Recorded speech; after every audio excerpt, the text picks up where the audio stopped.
بسم اللہ الرحمن الرحیم۔ شروع اللہ کے نام سے جو بڑا مہربان اور نہایت رحم کرنے والا ہے۔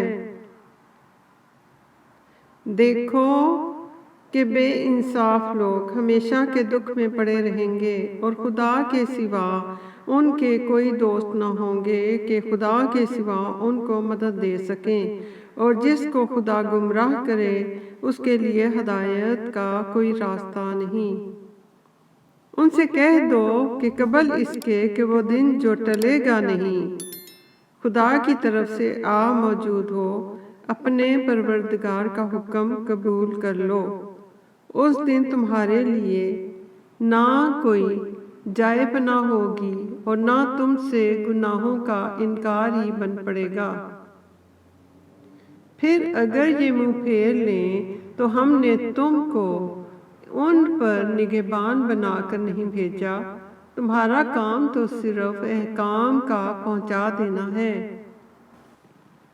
اور جب ہم انسان کو اپنی رحمت کا مزہ چکھاتے ہیں تو اس سے خوش ہو جاتا ہے، اور اگر ان کو انہی کے اعمال کے سبب کوئی سختی پہنچتی ہے تو سب احسانوں کو بھول جاتا ہے۔ بے شک انسان بڑا ناشکرا ہے۔ تمام بادشاہت خدا ہی کی ہے، آسمانوں کی بھی اور زمین کی بھی۔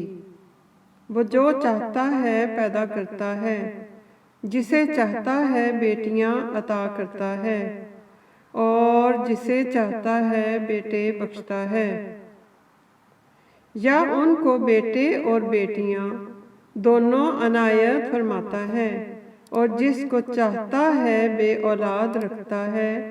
وہ تو جاننے والا اور قدرت والا ہے۔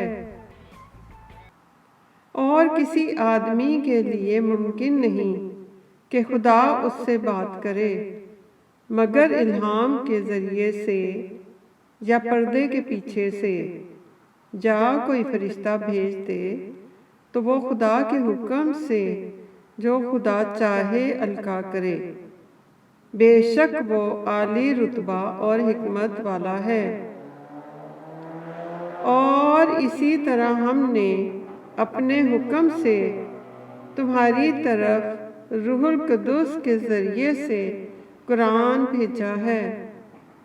تم نہ تو کتاب کو جانتے تھے اور نہ ایمان کو، لیکن ہم نے اس کو نور بنایا ہے کہ اس سے ہم اپنے بندوں میں سے جس کو چاہتے ہیں ہدایت کرتے ہیں۔ اور بے شک اے محمد صلی اللہ علیہ وسلم تم سیدھا رستہ دکھاتے ہو، یعنی کہ خدا کا رستہ جو آسمانوں اور زمین کی سب چیزوں کا مالک ہے۔ دیکھو سب کام خدا کی طرف رجوع ہوں گے، اور وہی ان میں فیصلہ کرے گا۔ اللہ اکبر۔ ربنا آتنا فی الدنیا حسنۃ وفی الآخرۃ حسنۃ وقنا عذاب النار۔